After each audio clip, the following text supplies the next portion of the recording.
Okay, we're going to continue on here with chapter 8. We're almost done with chapter 8, so we just got a little bit more to go here with chapter 8. But before we kind of continue on and finish up the little last part of chapter 8, I just want to kind of make sure we touch upon everything we talked about previously here in chapter 8. We started talking about gas laws and the different gas laws.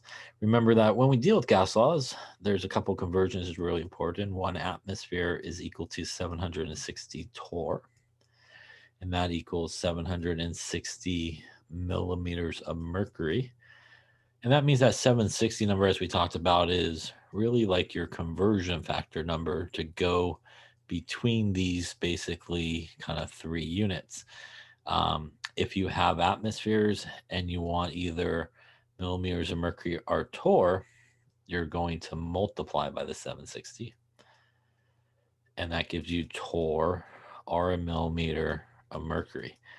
They're the same because 1 torr is equal to a millimeter of mercury. So it's a 1-to-1 relationship between those two guys. We started talking about gas laws. The first one we talked about was Boyle's law. And Boyle's law is P1V1 is equal to P2V2. This is at constant temperature.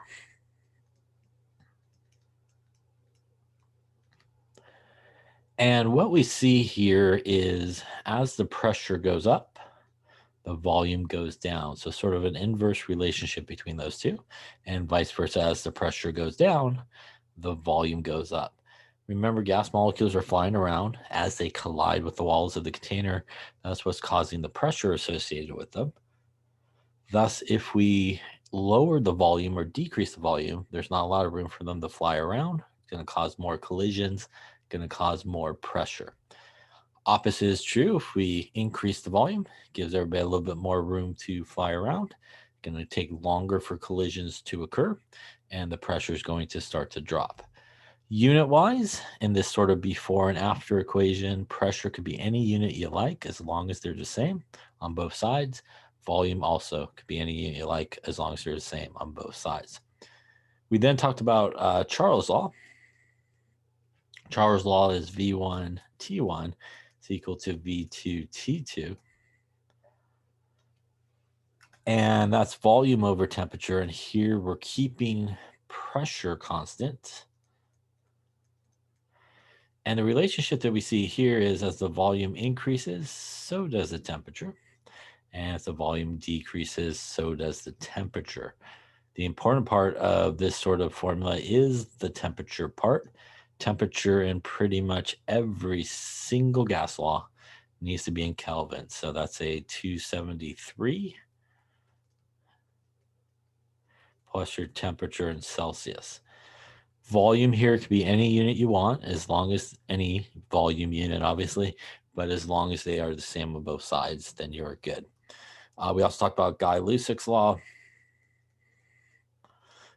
which is very similar. It's P1 over T1 equals P2 over T2. This is at constant volume. And because the volume is not going to move in this case, what we see is the same sort of relationship. Pressure goes up as the temperature goes up. Again, if you increase the temperature, there is nowhere for those gas molecules to go. More collisions, more pressure. Pressure goes down, so it's temperature, same deal. It's lower temperature, gas molecules move slower, slower moving gas molecules, less collisions, less pressure. Again, the temperature here going to be in Kelvin on both sides. Pressure unit could be any pressure unit you want. Same rule as everything else, just needs to be the same. Talked about Avogadro and the fact that he had a number, but also on a little gas law as well. So his was V1 over N1 equals V2 over N2. And this is actually at constant temperature and pressure here. N is the number of moles of the gas. And basically, the number of moles of the gas is really proportional to the volume. And sort of, as we talked about at the end there, putting all these gas laws together, gives us really sort of the granddaddy of them all, which is the ideal gas law, and that is our P equals nRT. And as we talked about last time in class, this one is different than all the previous ones. All the previous ones are like a before and after condition.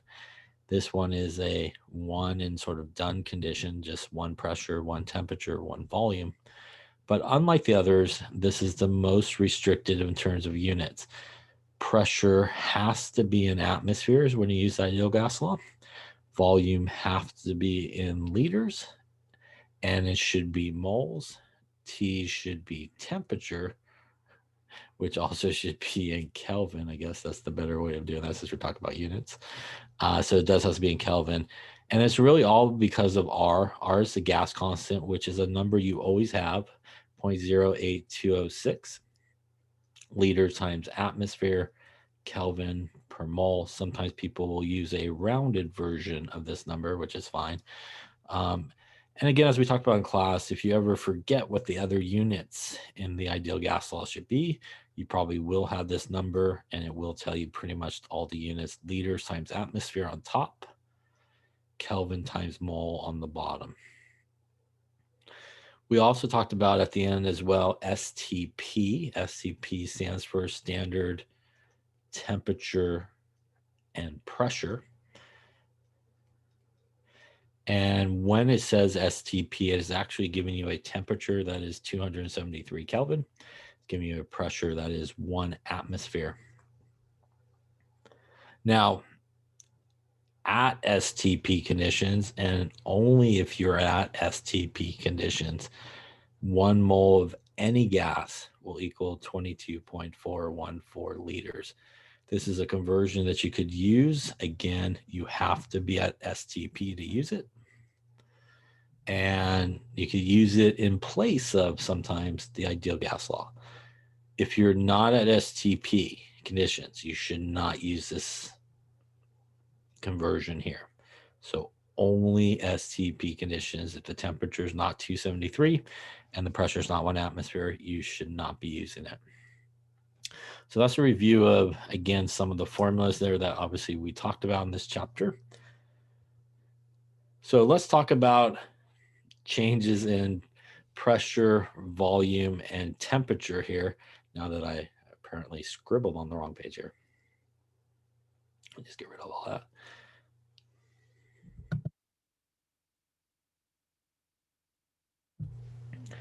So there's actually a relationship that, uses all the variables together, the pressure, volume, and temperature together. And we can really derive it, and the deriving part of the equation is not really important for us, which is all the top part here, from the ideal gas law, kind of taking the ideal gas law, setting it to R, which is a constant, and then setting them equal to each other. And since the moles don't really change a lot unless you open the container, we get this guy down here, and this guy is sometimes referred to as the combined gas law. The combined gas law basically has everybody involved. It's got the P1 V1 over T1 equals P2 V2 over T2. Pressure on both sides can be any pressure unit you want as long as they're the same. Volume on both sides can be the same, again, as long as they're the same units. Just like everybody else here with gases, all temperatures need to be in Kelvin. This is where we can look at how changing one of these 3 variables will change the other variables as well. So let's take a look at a problem that involves this. Consider a sample of oxygen gas at 27 degrees Celsius with a volume of 9.55 liters, pressure of 2.97. The pressure is changed to 8.25 and heated to 125. What is the new volume? So why don't you take a moment or two and see what you come up with? Gas laws or gas problems, it's really good to pull out the information. So obviously we have 27 degrees Celsius. That is a temperature. We have a volume that is 9.55 liters, and we have a pressure that is 2.97 atmospheres. We have another pressure that is 8.25 atmospheres, and we have a temperature that is 125 degrees Celsius, and we are looking for a volume. So again, as I mentioned the other day, if you pull out the information from the problem, it should be very clear to you that the combined gas law here is the one that you want to use. You could almost see the gas law just by labeling everybody. And again, you could call the first set ones, call the second set twos. We do need to look at a couple of things. Atmosphere is here, so that's okay for our pressure.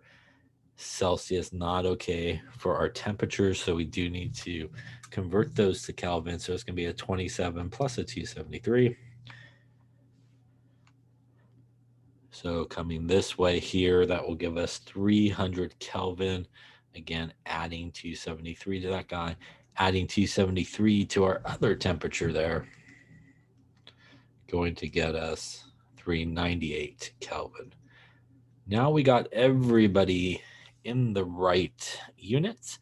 Looking at our P1 V1 over T1 equals P2 V2 over T2. Here we want to solve for V2. And I would say most of the time for students, this is a difficult part, is the rearranging. So we talked about kind of a simple concept that, if you have sort of two things on opposite sides of an arrow, if you want to move something to the other side, it ends up in the opposite location.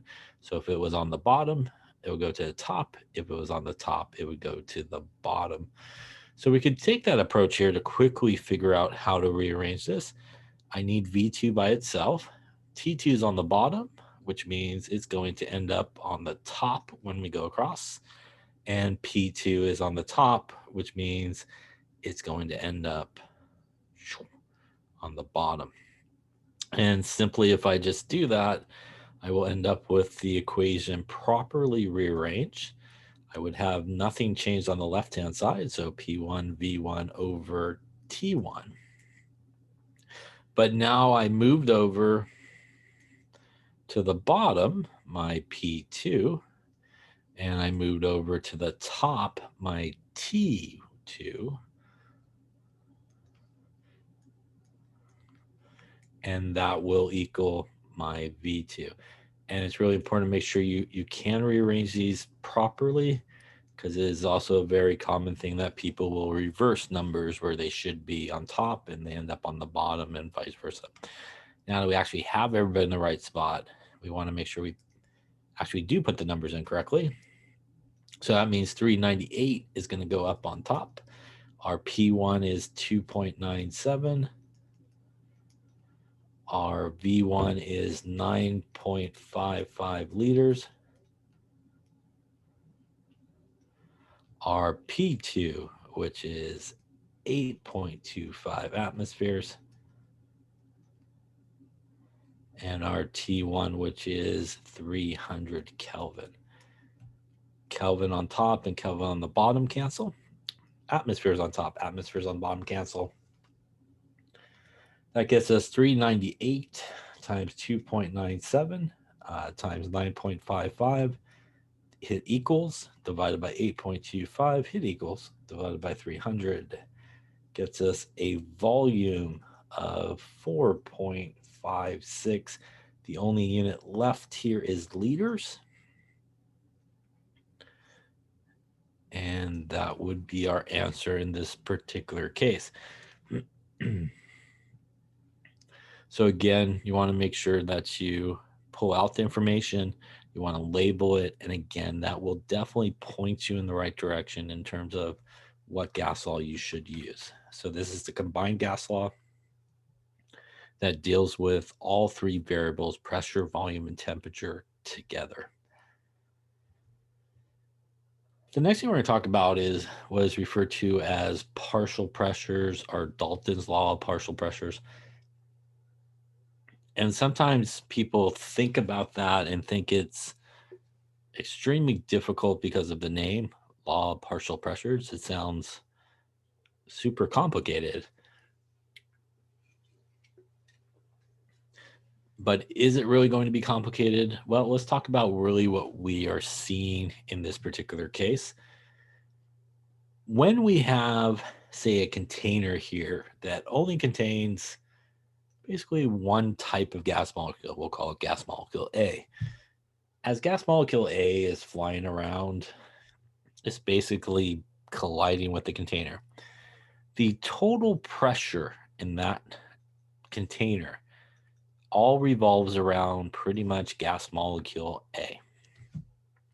Now, oftentimes gases are found as actually a mixture of different gases all in the same container. So let's say we had gas molecule A, gas molecule B flying around. And also say, for good measure, why don't we go with gas molecule C here, flying around. Now, the total pressure in this situation is not just a result of gas molecule A. It is. It's flying around and colliding. So part of the pressure is from gas molecule A. Part of the pressure is from gas molecule B as it's flying around. And part of the pressure is from gas molecule C as it's flying around. Because each of them contribute partially, hence the name partial, partially to the overall pressure, they are what are referred to as partial pressures. This would be the partial pressure of gas molecule A. This would be the partial pressure of gas molecule B. This would be the partial pressure of gas molecule C. So really what partial pressures are individual pressures, and it's assumed because these are ideal gases that even though they're in the same container and they're flying around with each other, because they're ideal, we're going to assume that they are really not interacting with each other. You could almost treat each gas as if they were in there basically alone by themselves. So how do we calculate the partial pressures of everybody? Basically, in most cases, we use our good friend, the ideal gas law, PV equals nRT, and we solve for P, which would be nRT over V. We solve for P for the first gas molecule. We solve for P for the second gas molecule. And don't want to ruin the ending, but we solve for P for this last gas molecule, C there, which is nRT over V. Here's the good deal about it is all three of these gas molecules, for example, they're all in the same container, which means the volume for all the gas molecules are the same because they're basically flying around the same container. That container is probably sitting in the same room, which means the temperature for everybody is the same. And that means that if we look at the ideal gas law here, and you need to solve for the partial pressures of all these gases, pretty much the volume is going to be the same for everybody. Temperature is going to be the same for everybody. R, which is the gas constant, that 0.08206 number, is going to be the same. So what really is the only thing that you typically will need to find that's different for each gas? Basically the moles. So basically the moles of each of these gases are typically the only things that you need to find for them. And then you simply just, in this case, would do an ideal gas law problem 3 times, one for each of the gases individually. You also need to remember that since this is still an ideal gas law, units are important. Pressure needs to be in atmospheres, volume needs to be in liters, N needs to be obviously in moles, R is the gas constant, and T does need to be in Kelvin. So you still need to make sure everybody else is in the right units, but pretty much 3 of the 4 things in each of these things will be the exact same number. What do you do once you get all 3 of these numbers? Well, you simply just add them together, and that will give you the total pressure in this mixture. So as soon as you find each of these numbers, you simply just add them together, and that will give you your total pressure in this mixture. And that's essentially what this slide just says here. Again, you just find the individual pressures. And again, we really could do this because of the idea that it's an ideal gas. And part of what makes something an ideal gas, as I mentioned earlier, is the idea that we assume that it doesn't have its own volume, is basically zero. So we look at the volume of the container. But the more important part of this is we assume that even though there's multiple gases flying around together, we assume that they're almost like in there by themselves. They pretty much will not interact with each other. There won't be any repulsion forces, any attractive forces that's going to mess up anything. You could treat them as individual gases in there by themselves.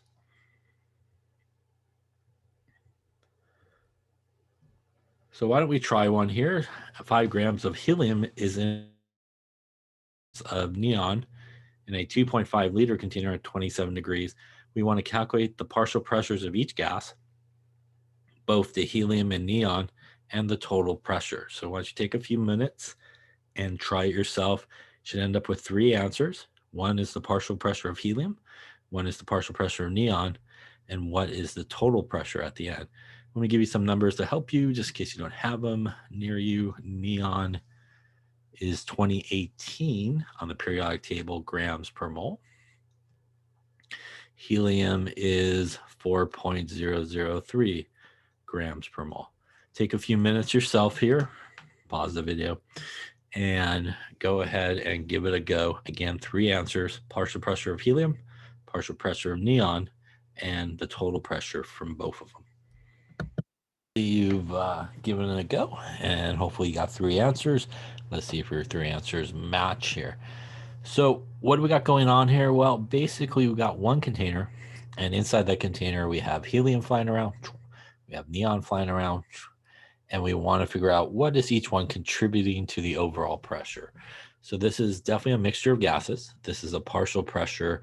And again, you want to think about PV equals nRT.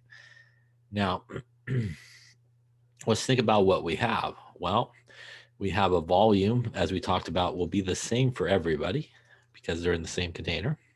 We have a temperature, which will be the same for everybody because they're in the same container. And since we've already done gas laws now, we know we also need to probably add a 273 to that to get us to Kelvin, which would get us 300 Kelvin. A reminder as well, we always have R, and that is a constant, 0.08206.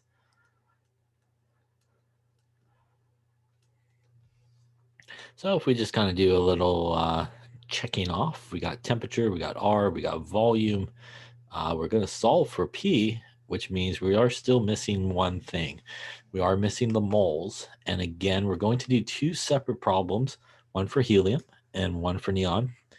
So we're going to basically find the moles of helium. And that's just going to be a conversion of grams to moles. So again, if it was not provided for you, you would go to the periodic table to find that number, a 4.003 number. And if we do that, 1.25 moles of helium. We would do the same thing for our moles of neon. Again, 5 grams of neon. Going to the periodic table, 2018 grams per mole of neon. So it's 5 divided by 2018, 0.248 moles. And now we have moles. So again, what we're going to do is, as I mentioned earlier, you just want to think of these as really kind of, since there's 2 gases, it's 2 separate ideal gas law problems, basically. So we'll start with helium.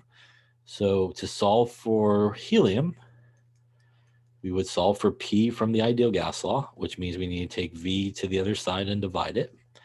Gives us nRT divided by V. Putting in our moles of helium, 1.25 moles, Doing our gas constant.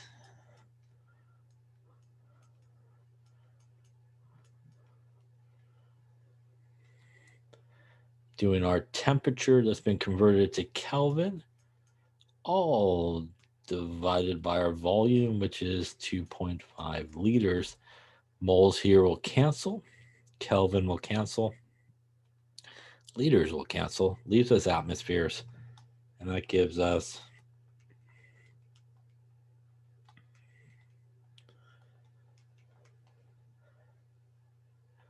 12. Whoa. Sorry about that. 12.3. I want to just write some random lines here. There we go. 12.3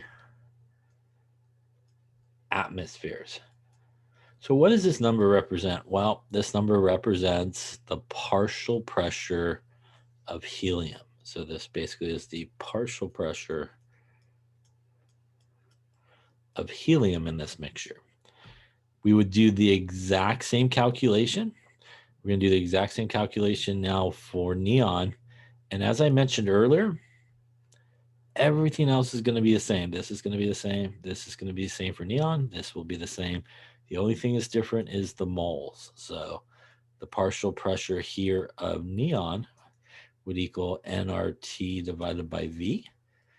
And again, changing the moles to neon's moles is really the absolute only thing that changes from the above calculation.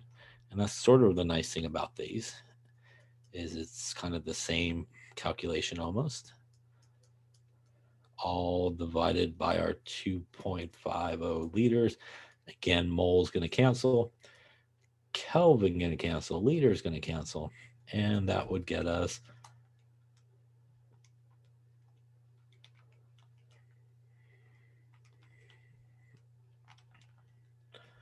2.44 atmospheres. And what would that number represent? Well, that number represents the partial pressure of neon in this case. So that is obviously an answer. This guy up here is obviously an answer. That's two of the three answers that we need. The third one comes from finding the total pressure. So to find the total pressure, in this particular case, is going to be a result of the partial pressure of helium plus the partial pressure of neon, which basically is 12.3 atmospheres plus 2.44 atmospheres. And if we add that together, 14.7 atmospheres would be the total pressure in this mixture. Hopefully you can see a couple of things. These are another couple of ideal gas law sort of calculations, but really this is only just an ideal gas law calculation with a little bit of adding at the end. And that's a good way to sort of think about it. We also see from these numbers, by the way, that looky, the helium here is the major contributor to the pressure, right? At 12.3 atmospheres versus 2, it's really the one that is causing a lot more of the pressure.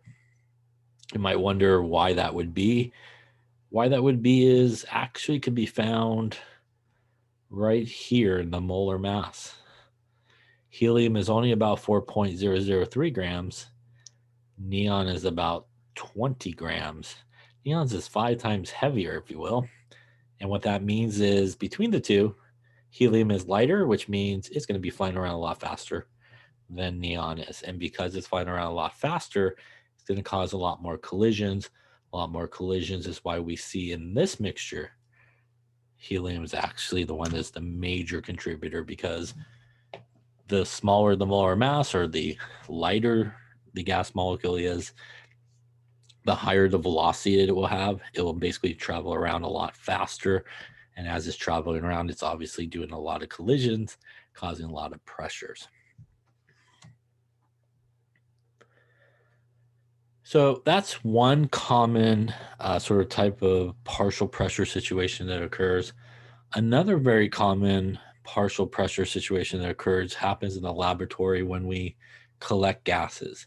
So very often a setup like this might be used where we're going to heat this potassium chlorate here. When it does, it's basically going to produce oxygen gas. Oxygen gas got nowhere to go, so it goes through the little hole there, goes through the pipe, goes underneath the water, if you will, in the pipe, comes into this container that originally was full of water. And as the gas goes in, the water bubbles out the bottom.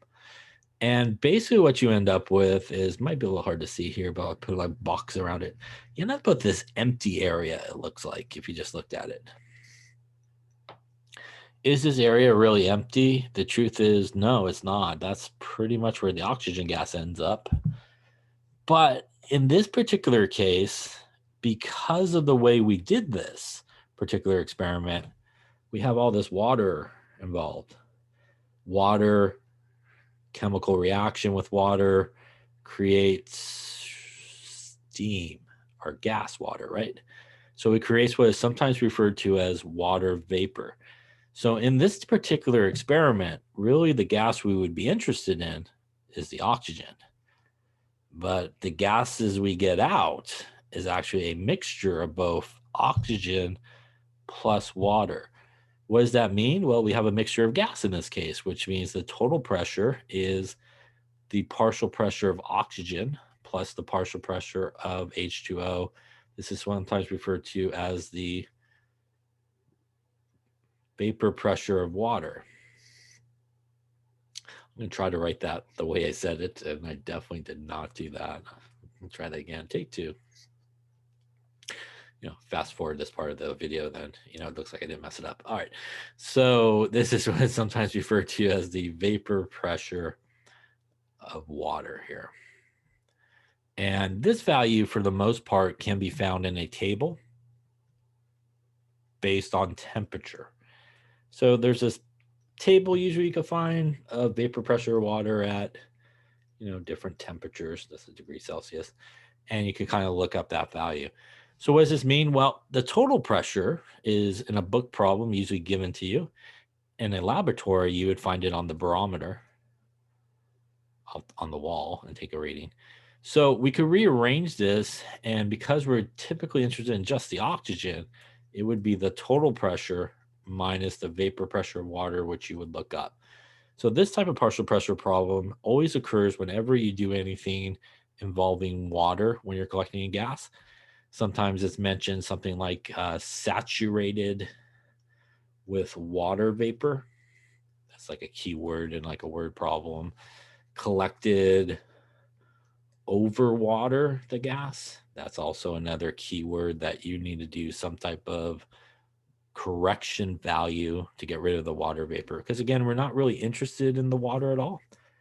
So we want to correct for getting rid of it, basically.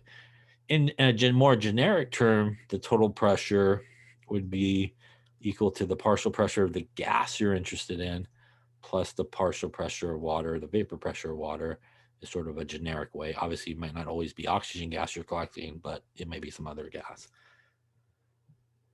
So again, in a situation like this, the total pressure is basically that mixture of the water vapor, which is really more of a byproduct of just a reaction happening in water, creating that extra gas that you don't really want there.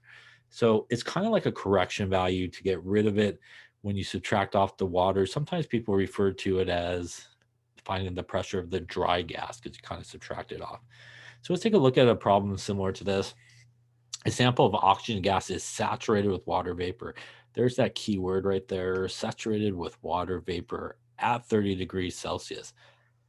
That two things are really important. Saturated with water pressure, water vapor tells you you got this deal going on that we just talked about. 30 degrees Celsius is important because if it wasn't given to you in this problem, you would go to the table and find 30 degrees Celsius and go, oh, that's the vapor pressure of water at 30 degrees.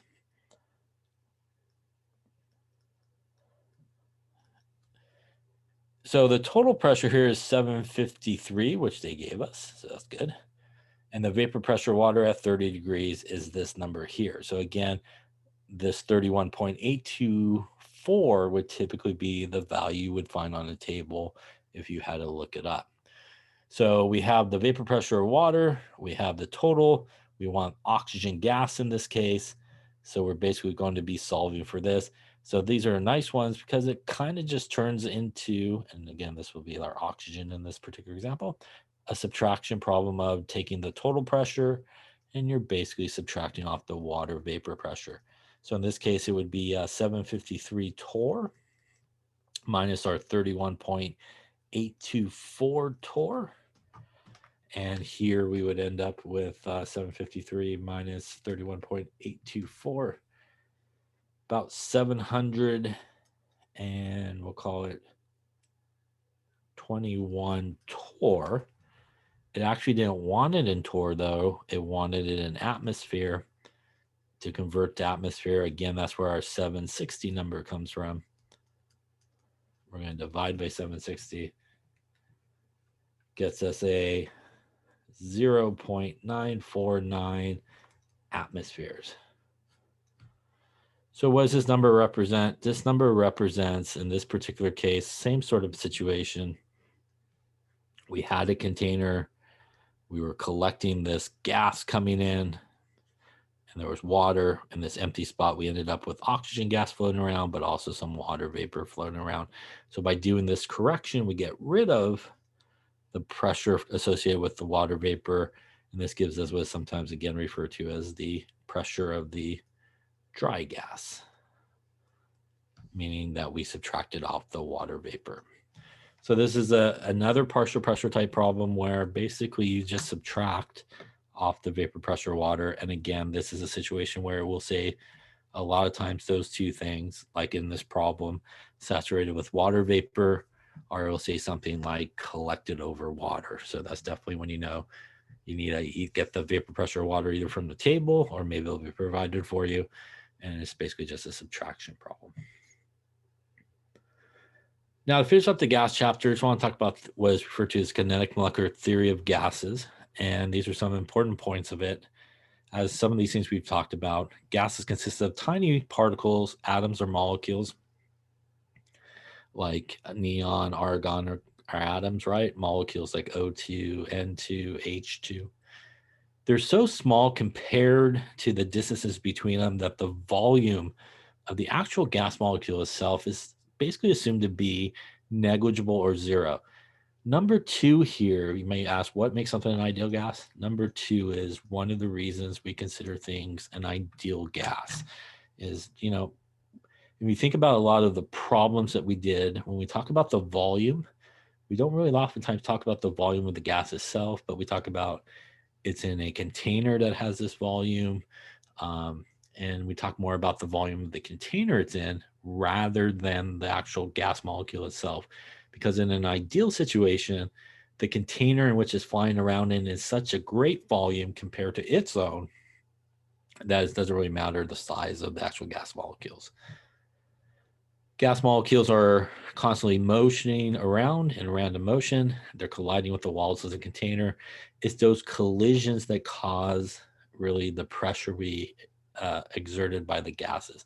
Again, more collisions, more pressure, less collisions, less pressure. Number four is we assume that these particles do not attract one another or repel one another. That is the other thing here that makes something an ideal gas. And that's why what we just did in terms of the partial pressures, when we had something like neon and helium in the same container, we could treat them like they were in there by themselves, because the idea there is in an ideal situation, they're pretty much going to assume no interaction between those molecules, which means they're not going to interfere with each other. If they did interfere with each other, what would happen? Well, for example, let's say we had a gas molecule heading straight for a wall. But let's say they did actually interact with each other. Say this gas molecule heading towards the wall is attracted to the other gas molecule. So he'll kind of be attracted that way. That's going to slow him down, and he's going to hit the wall maybe not as fast, not as hard, not as often, and it could affect the pressure. So in an ideal situation, there's an assumption of no attraction or repulsion forces, which means we just assume he's heading right for the wall. He's going to hit the wall. Opposite would be true as well. You know, if they were not attracted to each other, but repulsed by each other. Same sort of idea. Now this molecule would want to get away from the guy on the left, and he's going to basically go towards the wall quicker, and it would affect the pressure. So in an ideal situation, we don't assume any type of attractive forces between molecules or any repulsive forces between molecules. And we assume sort of ideal behavior as if they were in there by themselves and nothing is really affecting them. Lastly, here, the average kinetic energy of gas molecules are proportionally directly related to its temperature, which means essentially you increase the temperature, you would expect the gas molecules to fly around faster. In a lot of cases, that might result in a higher pressure because they're moving faster and more collisions are occurring. If you lower the temperature, they're going to move around a lot slower. Possibly could mean less collisions and a lower pressure. And these are some of the things from the gas laws that we sort of talked about. Oops. Temperature is a measure of the motion of a gas. Again, at higher temperatures, gas molecules are moving faster, more collisions. Again, lower temperatures, as we just talked about, not going to be traveling as fast, and we expect maybe a little bit less in terms of collisions. Pressure and temperature, which is sort of our Gay-Lussac's law, which is our, whoops, get something to write on with here, camera. Is our P1 over T1 equals P2 over T2. Again, as we talked about, as the temperature increases, so does the pressure in a rigid container. Rigid container means fixed volume. Volume is not moving. Increasing the temperature causes the sky to fly around faster, more collisions, more pressure, and vice versa. If you lower the temperature, again, in a fixed volume, it's going to move around a lot slower, going to cause less collisions, lower pressure. Volume and temperatures are Charles' law relationship. As we talked about, volume increases, so does the temperature, and volume decreases, so does the temperature. And again, that is because of the volume moving to help keep it at constant pressure. So when we increase the temperature in a situation like that, if the volume didn't move, then the pressure would go up like we would see here. But because the volume's able to adjust, it goes up, gives it a little bit more room to fly around. And what it does is basically keeps the rate of collisions about the same, and the pressure remains relatively constant. All right, well, that wraps up chapter 8 in gases. Again, remember that chapter 8 is part of, I believe it's exam number 2, which should cover chapters 6, 7, and 8. And that should be some nomenclature. That should be some, I believe, bonding. Should be some reactions and stoichiometry, and it should be some gases. Again, you do need to know the gas laws. Any type of constants or conversions would be provided for you, obviously. But those guys in boxes, again, you do need to sort of know them. And before we end on that, one good way to remember sort of a lot of the gas laws is really if you just look at that combined gas law that we talked about. And if you understand what happens when we keep something constant. So for example, if you needed Boyle's law, and Boyle's law, you know, temperature is constant, which means just scratch out the bottom part and there's Boyle's law right there. P1 V1 equals P2 V2. If you are doing a problem for like Charles' law, you could also use the combined gas law again to figure it out. If you don't erase everything here, do that. There you go. So what's the deal with Charles' law? Well, Charles' law means pressure is going to be constant. And if pressure is constant, you basically can get rid of those guys. Just scratch it out. And there's Charles' law right there. V1 over T1 equals V2 over T2. Now, what happens if we are doing Guy-Lussac's law, which is constant volume. Well, you do the same thing. You cross out the volume part of it. And there it is right there. P1 over T1 equals P2 over T2. So the combined gas law is actually very helpful. It could pretty much get you to every other gas law that you might need by just simply scratching out the part that remains constant. If you're not sure what part remains constant, you simply can read through the problem. And if you're given two pressures and you need like a temperature and another temperature, but nothing's mentioned about volume, cross out volume. So if it's not mentioned in the problem, you can probably cross it out and you'll get the right one. That pretty much leaves you, the ideal gas law to kind of throw in there and remember. And, that will get you all the other ones and you'll be probably in pretty good shape. So almost, if you memorize these two and understand what to cross out, you'll almost have every gas law that you probably would need. Probably won't have to worry too much about Avogadro's law. So, you'll be in pretty good shape. All right, so that does wrap up chapter 8. Thank you for watching, and I'll see you next time.